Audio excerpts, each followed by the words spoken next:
Rod Serling. You're listening to the Zero Hour. Suspense. I'm the Whistler. Yours truly, Johnny Dollar. Who is it? The Fat Man. Present The Man Called X. The Mysterious Traveler. Another journey into the realm of the strange and terrifying.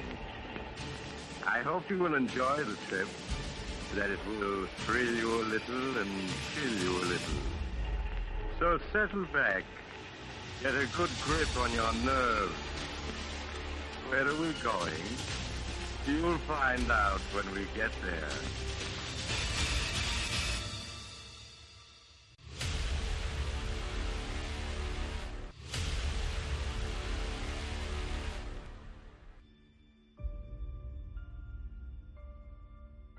Hello everyone, and welcome to Drama and Theater, brought to you by Duane Old Time Radio.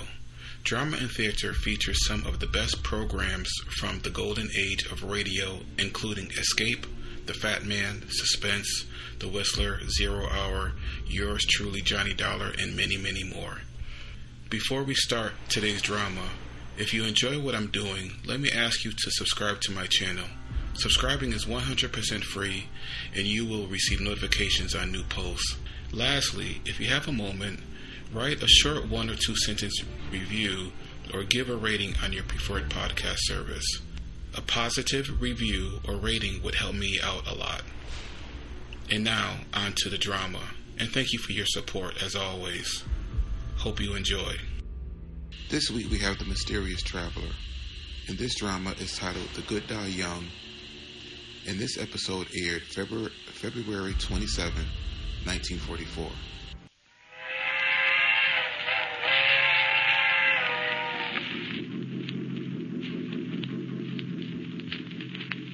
The Mysterious Traveler.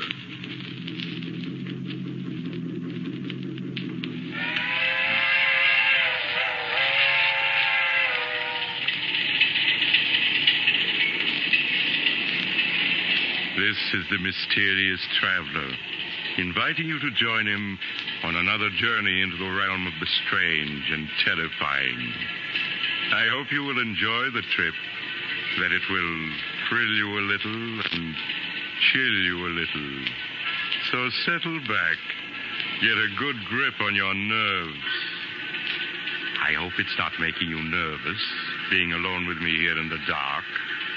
Darkness stirs strange terrors in some minds, particularly those of children.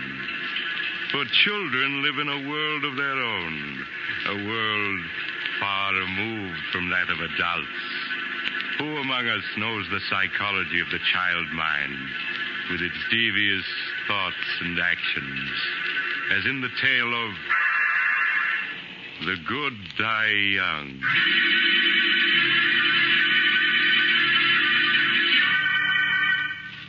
Years ago, when I was practicing medicine, I brought a child into the world, a girl who was named Sandra. In the years that followed, she grew into an extremely beautiful and clever child. But my story begins the day that Martha, the housekeeper, was finishing her duties for the last time. Sandra, come in here. I want to see you. Sandra! Were you calling me, Martha? Yes. I told you to come right home after school. Where have you been? Oh, I'm sorry, Martha. I didn't hear you tell me to come home right after school. I'm sorry, truly I am. Save your acting for your father, young lady. It hasn't fooled me for a long time. Sandra, since your mother died, you're becoming more and more of a problem every day. Well, at least after tonight, I won't have to put up with your lies and your 1,001 little tricks. What do you mean, Martha? Your father won't be needing a housekeeper anymore.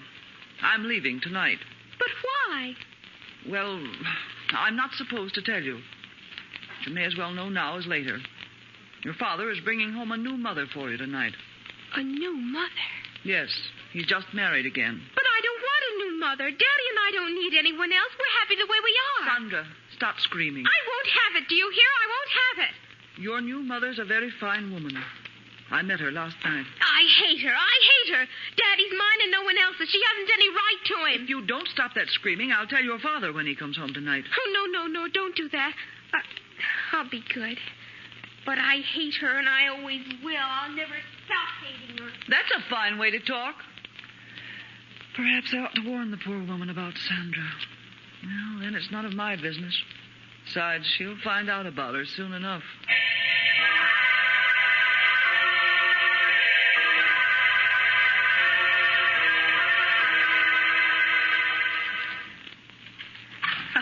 Stephen, it's ridiculous you're carrying me across the threshold. Hi, darling. It's tradition in my family to carry the bride over the threshold. There you are. Oh, Stephen, what a lovely house. Mm-hmm. Oh, you haven't seen the best part of it yet. Sandra. Do you think she'll like me, Stephen? I do so want her to. Of course she will. Perhaps you should have told her about us, instead of breaking it to her so unexpectedly like Oh, this. nonsense, Helen. I know my daughter. She's a wonderful child. And she'll fall madly in love with you at the first sight, just as her father did. Sandra, where are you? Daddy. Daddy, you're home early. Oh, I'm so glad. How are you, darling? Oh, Daddy. I have a surprise for you. A surprise? Mm-hmm. Sandra, this is Helen. Helen, I want you to meet my daughter, Sandra. Hello, Sandra. Hello. Darling, the surprise I just mentioned is Helen. We were married this afternoon. That means that Helen is now your mother. Oh, Daddy, that's wonderful. Now I'll have a mother just like all the other girls do. Oh, I'm so glad. So am I, Sandra. And I'm sure we're all going to be very happy together. Of course we are.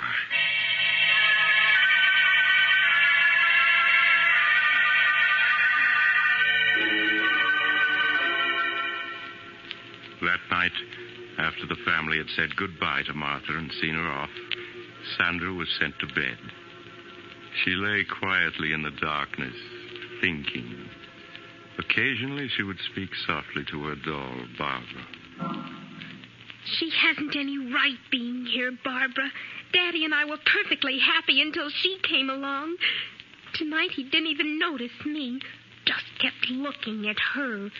Well, she shan't have him. He's always been mine, and he always will be.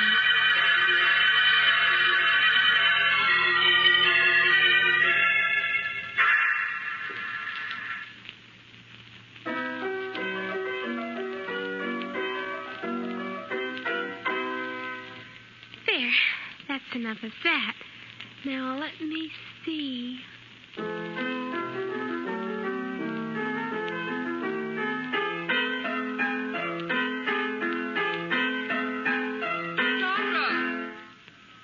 The second time this afternoon, I've asked you not to pound the keys that way.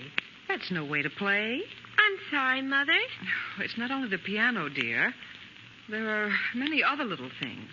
And you pay no attention when I speak to you about them. I don't mean to do them, Mother. I just forget. Well, please try to remember, dear. Now, I want you to play the piano as you did last night for Daddy. He was very pleased. Yes, Mother.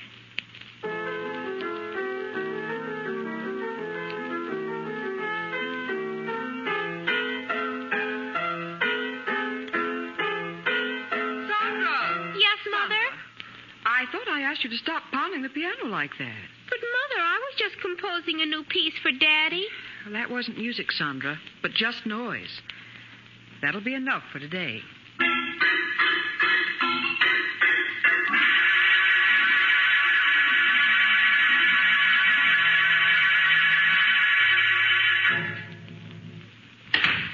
Hello, beautiful. How are you, darling? Well, why wasn't Sandra at the door to meet me? She's all right, isn't she? Oh, of course, dear.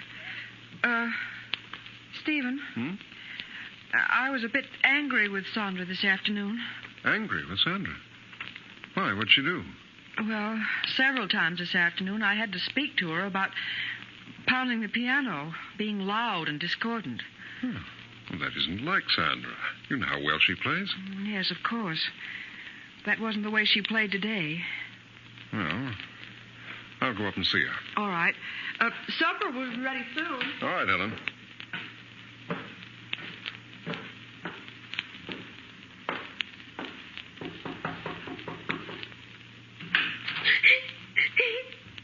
Why, Sandra, what's this?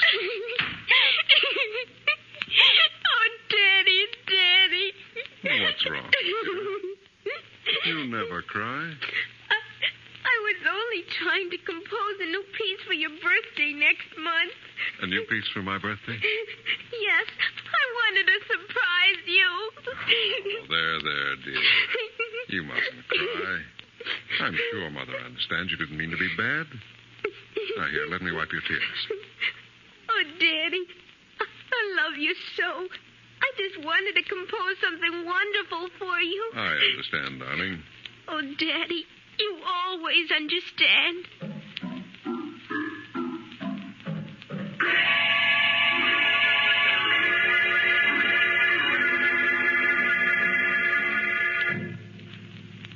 Is supper ready, dear? Mm-hmm. Where's Sandra? She'll be down in a minute. Helen. Yes, Stephen? She really didn't mean to pound on the piano and get on your nerves. It's just she was trying to compose a new piece for me. But, Stephen, it wasn't music. It was just noise. Well, you mustn't be harsh with her. You know what children are like. In their enthusiasm, they forget what they're told. But, Stephen, I don't know exactly what to say. It's just a question of being patient with her, winning her love. All right, Stephen. Perhaps I was a bit impatient with her. You know I want nothing more than for the three of us to be happy together. I know that, darling. And the three of us will be happy together.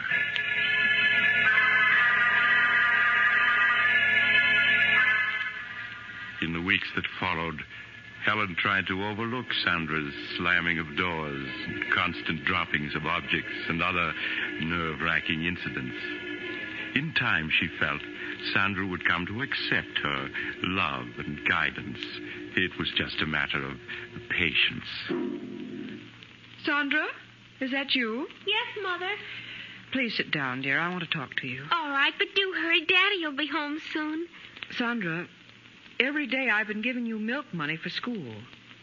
Why haven't you been buying milk with that money? But I have been, Mother. Now, please, Sandra, I won't punish you. I just want to know what you've been doing with that money. I've been buying milk with it. Please, Sandra. Mrs. Gordon, your teacher, told me you haven't bought milk for almost a month now. But I have. She just doesn't Sandra, happen to... I won't have you lying to me. Now, that's your father. We'll see what he has to say about this. You don't understand. You just don't understand. Stephen? Hello, darling. Sandra, what are you crying about? I'm sorry, Stephen, but Sandra's been misbehaving. I think you'd better speak to her. You just don't understand. What's she done, Helen? Mrs. Gordon, her teacher, told me today that for the past month, Sandra hasn't been buying milk with her milk money. Is that true, Sandra? What's worse, Stephen, when I asked Sandra about it, she lied and said that she had been buying milk at school. Why, Sandra, it isn't like you to lie about things. I didn't mean to lie about it. I just wanted to keep it a surprise. What a surprise. Your birthday present. Oh? I saved my milk money so that I could buy you a pipe. It's here in this box. But, Sandra, you know I'd have given you money to buy a birthday present for Daddy. It isn't the same thing. I wanted to buy him a present with my own money. Oh, I'm sorry, Sandra. Well, you might have told me about it when I asked you. And then it wouldn't have been a real surprise. I did want to surprise Daddy, so... But you have, darling. This is a beautiful pipe. No, the surprise is spoiled. Your birthday isn't till tomorrow. Well, this is much better, darling. It means I'll be able to smoke this pipe tonight. Oh, now, please stop crying. You go upstairs and wash your face and hands, huh? All right, Daddy. I'm sorry, Stephen, but I had no idea what she'd done with the money, and she did lie when I asked her about it. Well, if you'd only have a little more faith in her, Helen. I know it's difficult to understand her at times, but that's because as a child she looks at things differently. I'm sorry, Stephen. if you think I've failed with her. Oh, but you haven't, Helen. I'm sure that in time she'll come to love you as much as she loves me. I don't know, Stephen. I often wonder about that.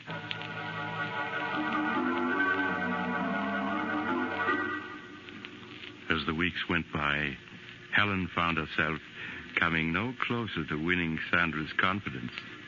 It wasn't that Sandra was unfriendly, but there was an air of reserve about her, which vanished only in her father's presence.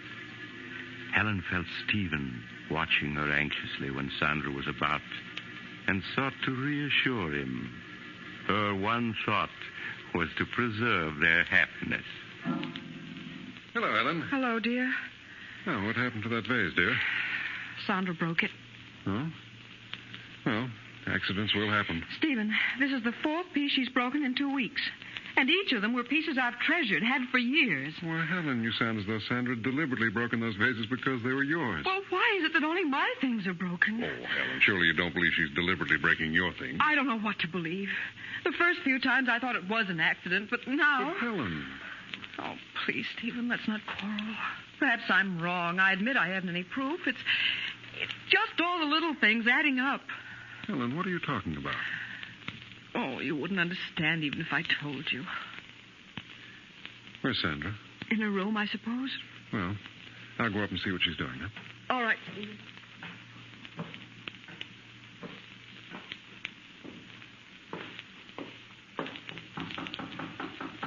Sandra, it's Daddy. Are you in your room? Huh, it's funny. She isn't here. Hello, what's this? A note addressed to me. Dear Daddy, I'm sorry about the broken vase. Tried my best to be a good girl, but everything I do seems wrong. I make Mother very unhappy, so I'm running away. I love you very much and always will. Your daughter, Sandra.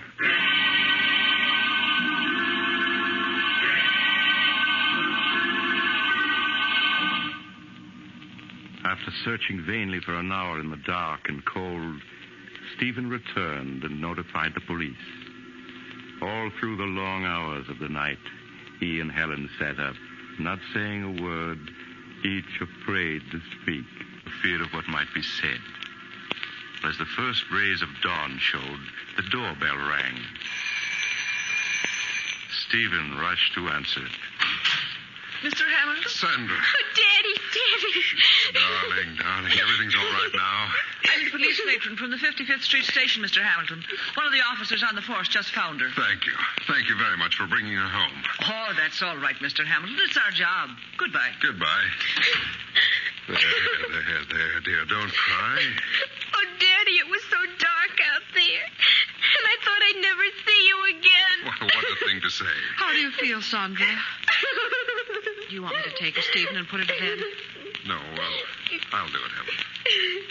All right, Stephen. Just as you say.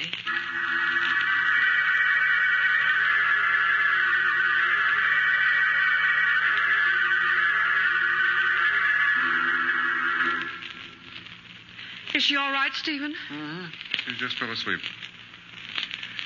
I hope her being out all night won't have any after effects. Stephen, you feel I'm to blame for her running away, don't you? Of course not, Helen. It's just that, well, you don't seem to understand her. But, Stephen, I've tried so hard. Oh, it's no use. She doesn't want me here, never has. Helen, how can you talk like that? Why, she was delighted the day I brought you here as my wife. Yes, I thought she was in the beginning. But now I know she was just pretending. Pretending? Yes, Stephen. From the first moment she saw me, she resented me. She feels I've come between you, taken her place in your affection. Oh, Helen, how can you say such a thing? It's true, I tell you. She sees me as a rival for your love. You're just imagining all this. I'm not, I tell you. Oh, it's no use, Stephen. We can't go on this way. What do you mean? Don't you see? We aren't happy anymore. Instead of things improving, they get worse. Perhaps it would be best if we were to separate. Helen, I won't hear of it. I love you, darling. I wouldn't want to live without you. Whatever misunderstandings we may have about Sandra, I'm sure we can straighten them out. I don't know, Stephen. If you love me, Helen, you won't give up so easily. Please, Say you won't leave. All right, Stephen. I won't leave. Perhaps we will be able to work this out. I hope so.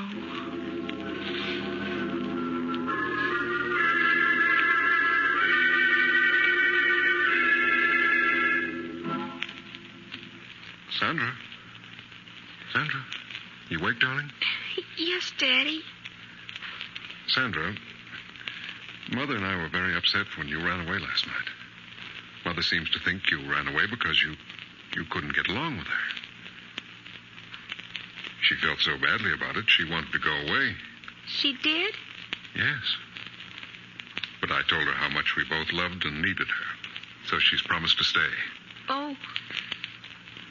I see.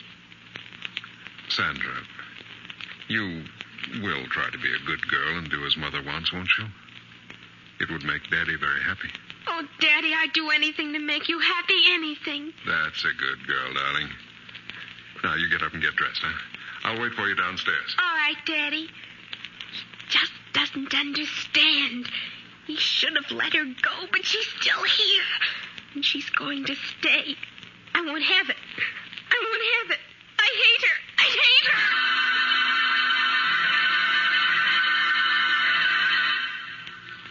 A week passed. A week in which Sandra's behavior pleased Helen no end.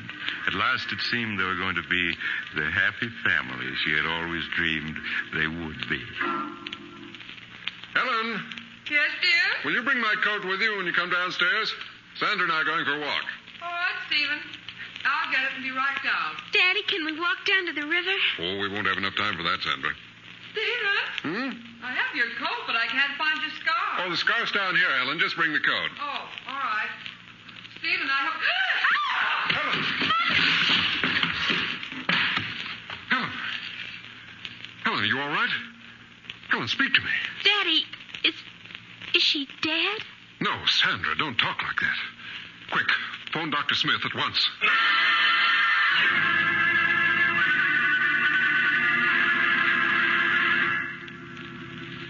I arrived at the Hamilton home to find Helen suffering from shock, but otherwise unhurt. I was somewhat disturbed, however, to find her very nervous and run down. She'll be all right, won't she, Doctor? Yes, of course. I'm going to leave you a prescription, Mrs. Hamilton. It's something that will help quiet your nerves. You ought to take it twice a day. Here's the prescription, Mr. Hamilton. Thank you, Doctor. I'll have it filled at once. Well, Sandra, how are you? You've been so quiet, I hardly knew you were here. I'm fine, thank you. You're growing up to be quite a young lady. Are you still troubled by nightmares? Yes, she still has them once in a while. No, it's just her nerves. If she continues to have them, you might give her some of the medicine I've prescribed for your wife. Well, I must be leaving. Goodbye, Mrs. Hamilton, and stay in bed a few days. I will, Doctor. Goodbye. Goodbye, Doctor. Well, darling, you gave us quite a scare.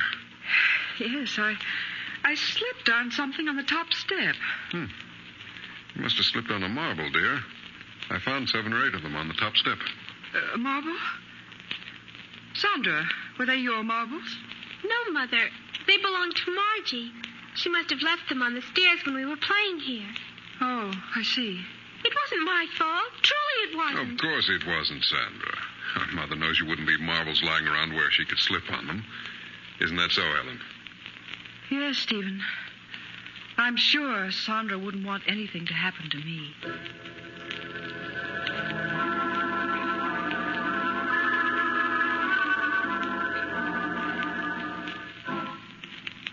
Sandra, will you come into Mother's room a moment, please? Yes, Mother. The medicine that Dr. Smith prescribed for me is in the bathroom. Will you get it for me, please? All right, Mother. You'll find it in the medicine chest. It's in a blue bottle. Yes, I know what it looks like. Oh, here it is. That's fine, Sandra. Just bring it to me. Here you are, Mother. Thank you, dear. Oh, Sandra, this isn't the medicine that Dr. Smith prescribed for me. Didn't you read the label? This bottle has poison in it. poison? Well, yes. It's right here in red letters on the label. Oh, I'm sorry, but this bottle is blue, too. It looks just like the one with your medicine. Yes, it does at that. Now, I'll put this bottle of poison back and get me my medicine. Yes, Mother. I'll have to get rid of that poison. It's too dangerous to keep in the medicine chest. Would have been awful if you took the poison, wouldn't it, Mother? Or you might have died.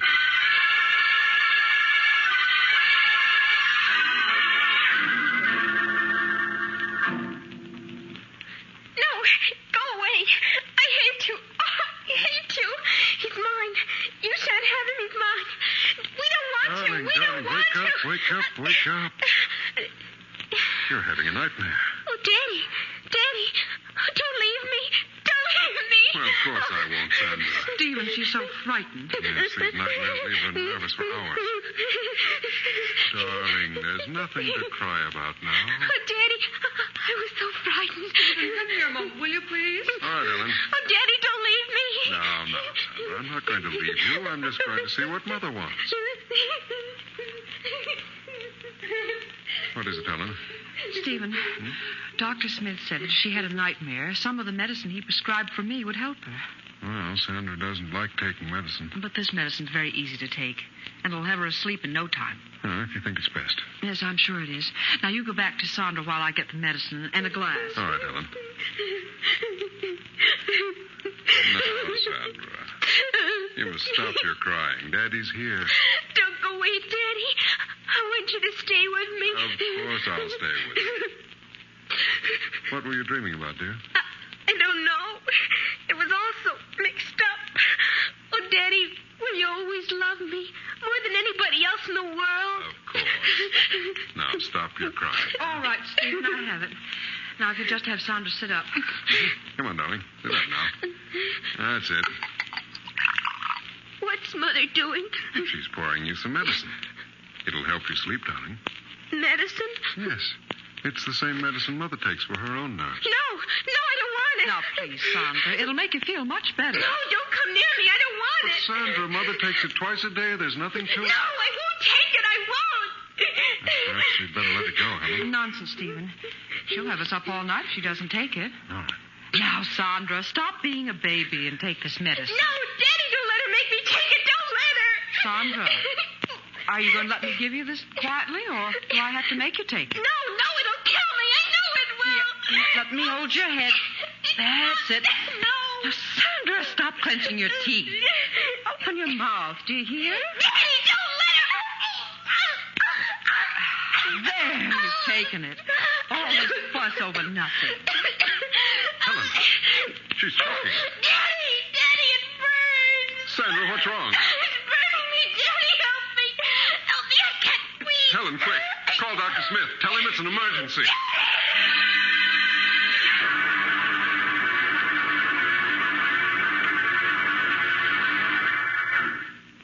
Stephen, here's Dr. Smith. Let me see her.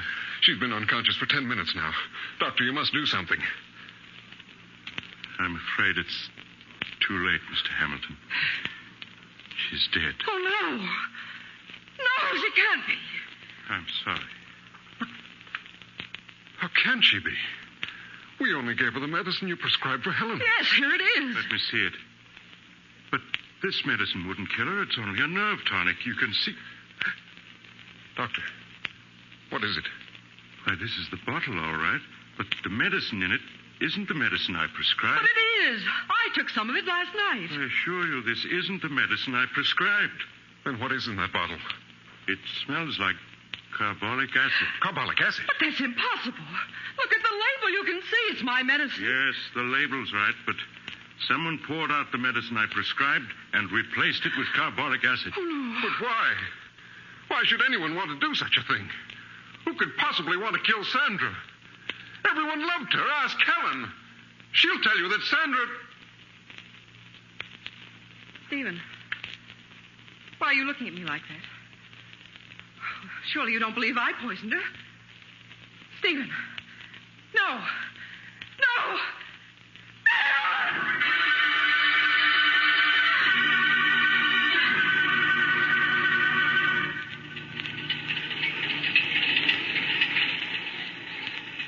This is the mysterious traveler again.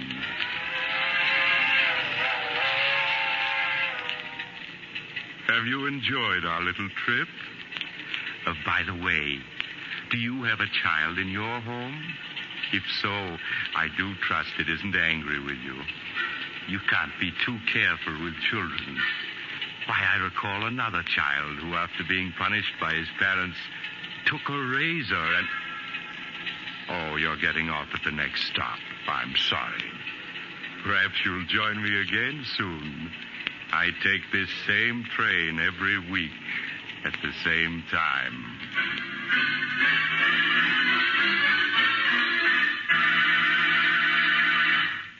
You've just heard Chapter 13 of The Mysterious Traveler, a series of dramas of the strange and unusual brought to you each week by station WOR. In tonight's program, The Good Die Young, Betty Jane Tyler played Sandra. The Mysterious Traveler, written by Bob Arthur and David Cogan, is directed by Jock McGregor. Original music was played by Doc Whipple.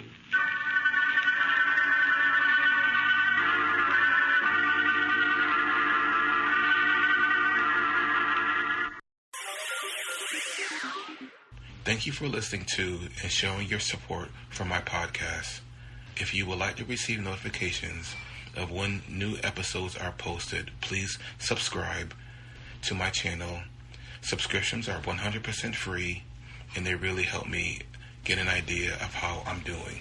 You can also go to my website where you can listen to all of my podcasts for free, and you can also download episodes for free. The website is otr.duane.media. There is also donation information on there if you want to show your support or become a patron. You can email me at info@otr.duane.media. I'm also on Instagram at duane.otr. Well, hope you enjoyed, and until next time, stay safe, wish you well, and as always, peace.